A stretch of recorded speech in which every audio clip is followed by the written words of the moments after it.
Welcome back to another video. This week I am going to be continuing my Making Padme's Throne Room costume series. Welcome to part 3. Yes, part 3. This week I am going to be tackling the satin pieces of the costume. So as you can see beside me here, it's the collar pieces and the tabard. So without any further ado, let me show you how I made them. The first thing I did was print off 1,000,000 pieces of paper which contained the digital pattern pieces that I had created. Then, using my tried and true mock-up making method, I transferred these pattern pieces onto an old bedsheet. And please just take a second to appreciate how many panels there are in one sleeve. Yes, that's right, I'm currently cutting out the panels for one sleeve. I have the first panel pinned out and ready to sew together, so I'm going to be here for quite some time.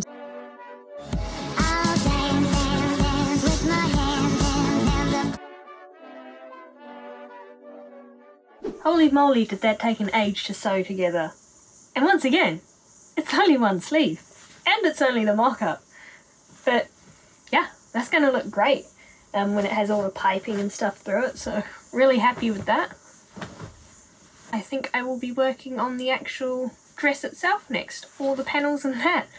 Oh my god, there's so many panels. This costume is nothing but panels. Oh my god. Oh. Let's go then. Hello! So as you can see, I have the pattern pretty much worked out for the entirety of the costume now, apart from the outer robe. And that is by far like the most difficult thing, is doing my head and trying to figure it out. But anyway, I have a long length of panel which should have the right tapering in the bottom of it, and I'm going to attempt to cut it out 26 times out of this bed sheet and see if it works, and then if it does, then I'll just have to adjust the top bit here so that it works properly and is wearable. Because at the moment I'm just making a tube. But it's more or less just to test whether or not it's got the right shape, you know? You probably don't. Anyway, let's get stuck into it, eh?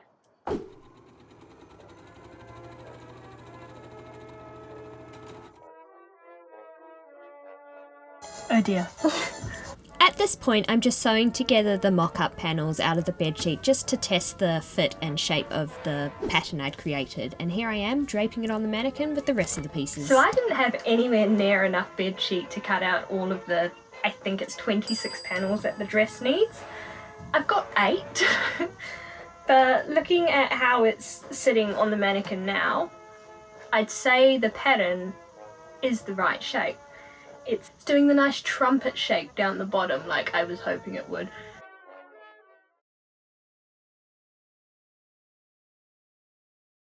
So I have just reached a very exciting milestone in this project. It is now officially time for me to cut into the fabric. So this is very exciting and also very terrifying for me because I only brought enough of the fabric to make exactly what I need, and because it's shipped in from America, if I stuff this up, it's going to take me a long time to get the fabric again, and those shipping costs weren't cheap. But anyway, let's do it. Let's cut the fabric. So for the collar and tabard pieces in this project, I'm using this red polyester satin that I found at Mood Fabrics. And the first part in any project, after you've made the mock-up of course, is to cut out all of the pattern pieces. And here you can see I'm making sure that I do leave myself seam allowance. For the tabard pieces, I did put some iron-on interfacing on the back of them just to help them keep their shape. I don't know where the footage for this part went when I was filming, so I'm re-recording it now, but let's all just pretend that this is the original footage and I'm not wearing the same makeup and outfit that I'm wearing in the intro and outro of this video. Okay, cool, got it, let's go. I got an embroidery machine. This is something I've always wanted, like, forever. Anyway, I bit the bullet, I finally got one, and now I am going to be digitizing the pattern that is on. This hasn't been made yet, don't look at it. I am digitizing the pattern that runs along the tabard piece on the front of Padme's costume, and I've not done that before, so I am learning a new software, I am learning how to use a new sewing machine, and yeah, let's just get stuck into that, shall we? After sorting out the embroidery files, I did a test run of it first using a non-metallic thread. So here is the test bit of embroidery. As you can see, I've trimmed the edges back, but I haven't trimmed on the inside. I'm really happy with how that's turned out. However, I do think I'm going to be splurging and getting the metallic thread because I think it'll just look a lot nicer than this piece here. But yeah, totally worked on the tulle, so I am stoked about that. After the machine had finished the embroidery, I then trimmed back all the tulle on the outside edge, and then I ran it under the tap to dissolve all of that interfacing. I haven't trimmed out the centre bits, but here's how it's looking. Alrighty, so this is one piece of completely finished embroidery, and as you can see, I've cut all of the tulle out of all the inside bits here. So now I've just got to do the same with this big old pile, and they'll be ready to put onto the tabard.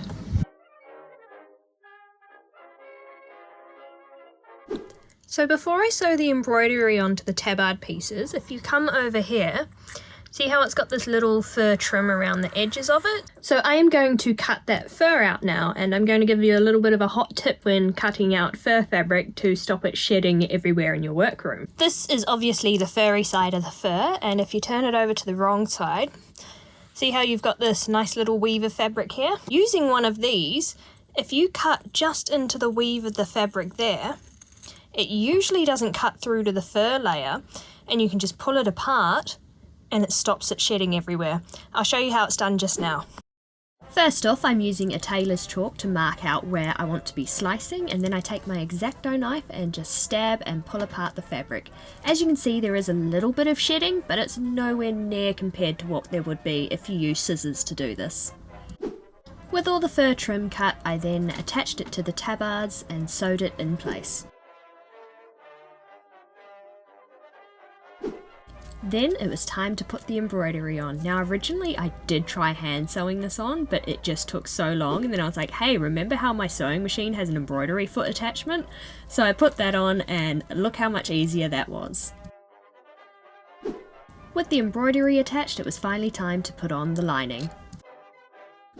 After the tabard pieces, I then moved on to cutting out the hood pieces. After sewing the two hood pieces together, I then threw them on the mannequin to have a cheeky look at how the whole thing was looking so far. And yes, that's mock-up fabric for the bottom robe. Next, it was time for the collar piece. As you can see, I already have the top piece cut out, and I am cutting out a layer of batting to go underneath it just to give it a little bit of oomph. Stiffness, if you will. However, it became quite clear very quickly that batting alone was not stiff enough. I mean, look how limp those shoulders are. Embarrassing.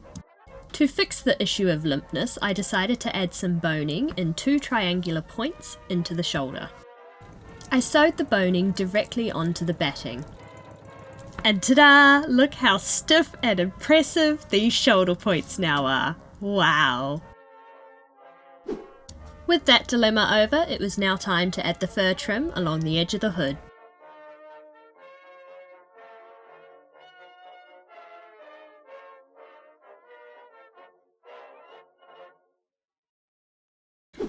Alrighty, so now that I've got all the collar pieces cut out, I now need to do all this little squiggly diggly detailing design on it. So what I've got for that is this cord here.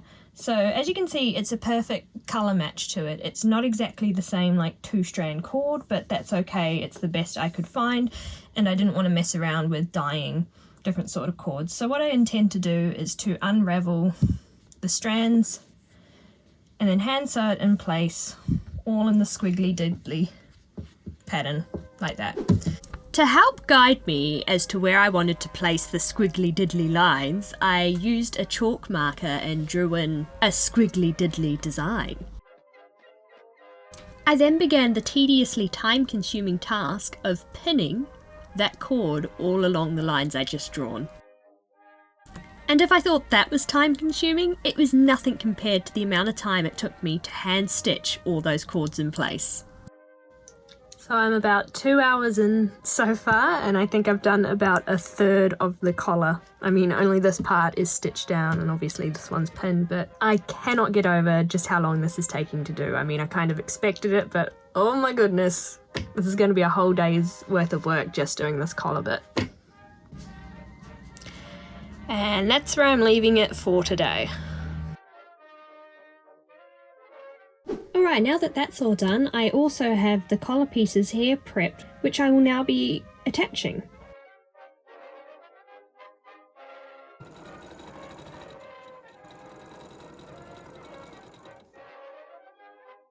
I then used some of that same batting that I'd used before and added it to the collar before sewing the collar pieces to the rest of the collar piece. And then I added the fur trim around the edge as well. And finally, I sewed on the lining. So it's just pinned in the back, but look at it! It's actually looking like something. This is so exciting. So what's left to do on the satin pieces now is to figure out how on earth I'm going to put a closure in the back here. I have a couple of ideas, maybe hooks and eyes, maybe velcro, but I'm going to tutu around with that first. And then when the closure's done, I am going to add some either hook and eyes or snaps, just for the hood to sit on the back there nicely, so that it looks as though it's meant to, because she's a bit saggy on the sides at the moment. But yeah, it's almost done. Hello everyone, it is a new day and I have been sleeping on something all night, tossing and turning, and it was about this damn trim. So this fur is too fluffy, right? And it's keeping me up at night. I need to do something about it. And initially I was like, oh, I should just shave it, that'd be cool. But then I'd lose all of the light brown colour that's in the end of the tips. So, me being the perfectionist I am, I'm going to unpick it all and I'm going to cut the fur back so that the smallest amount shows through. So if I fold this back, you can see there how much I want to show through, and that is how much should be showing through on all of these, because it's only a tiny amount when you compare it to the original. So yeah, that's going to be a boring day for me, but I think that subtle little change is going to make such a wonderful difference to how this actually looks. So anyway, I'm off to go unpick all of this. Yay! Needless to say, there was a lot of unpicking and resewing to be had this day. And here she is with all of the fur trim taken in. I am so much happier with how much is now showing. It's still a fraction of a bit long, but it's so much better than what it was before. Because if you come down here, this bottom bit hasn't been taken in yet because it doesn't have a back on it, but you can see it in comparison to the top bits there. It's looking so much better. What an improvement.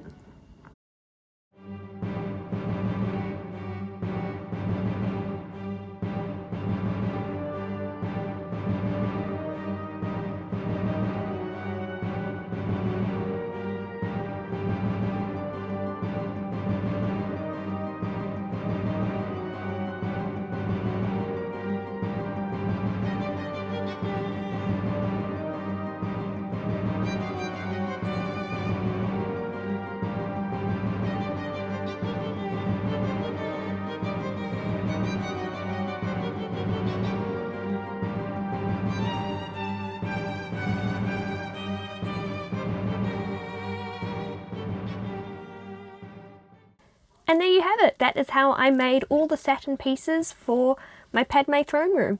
So a couple of things I did want to point out on this version. First of all, it's just pinned in place here at the moment, and that's because I want to have the whole gown finished before I decide how I'm going to attach the tabards. I'm debating whether or not to put them as snaps so they snap into this top piece here, or if I do it like, you know, on a collar string. Haven't decided yet. The other piece that I have temporary measures in place for at the moment is the hood. At the moment it is just pinned to the top collar. I'm thinking I'm going to do hook and eyes or either sewing to tack it in place. I haven't decided yet. One of those solutions is a lot more permanent, i.e. the sewing, so I'm not sure whether I do want that, you know, permanently attached, or whether I have the option to take it off or not. And finally, the last thing that I wanted to talk about is I didn't show putting the closures and the collar pieces themselves because it became incredibly frustrating for me to try and figure out what I was going to do. And times like that, it's a lot easier for me to just do the thing than it is for me to film several different, you know, stopping and starting things. So what I did do in the end is I put Velcro in. It's just 2 pieces. You know how Velcro works. But it looks really cool. You can barely see it from the outside, and it's exactly the sort of look that I was going for. As per usual, very, very, very happy with how this project is coming along. So far, everything is turning out just as I envisioned it, which is, it's very exciting. If you watch my first video, you know this has been a dream costume of mine since the Phantom Menace came out, and to actually be creating it now is just like a dream. Well, it is a dream come true moment. Having said all that though, I will be putting a pause on this costume this week.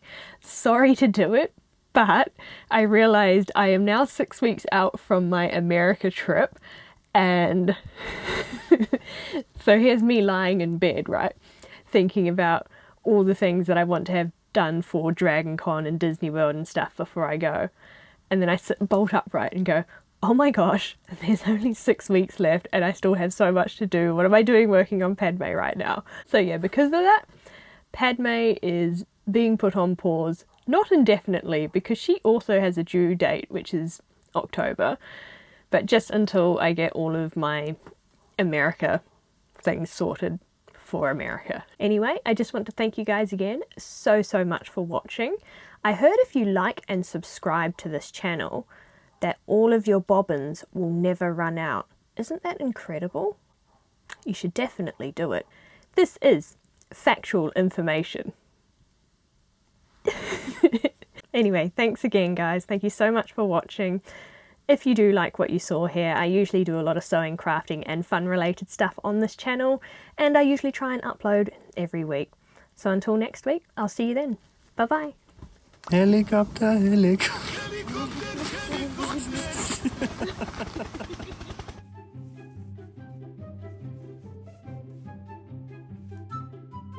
Oh dear, I appear to have made the head hole too small.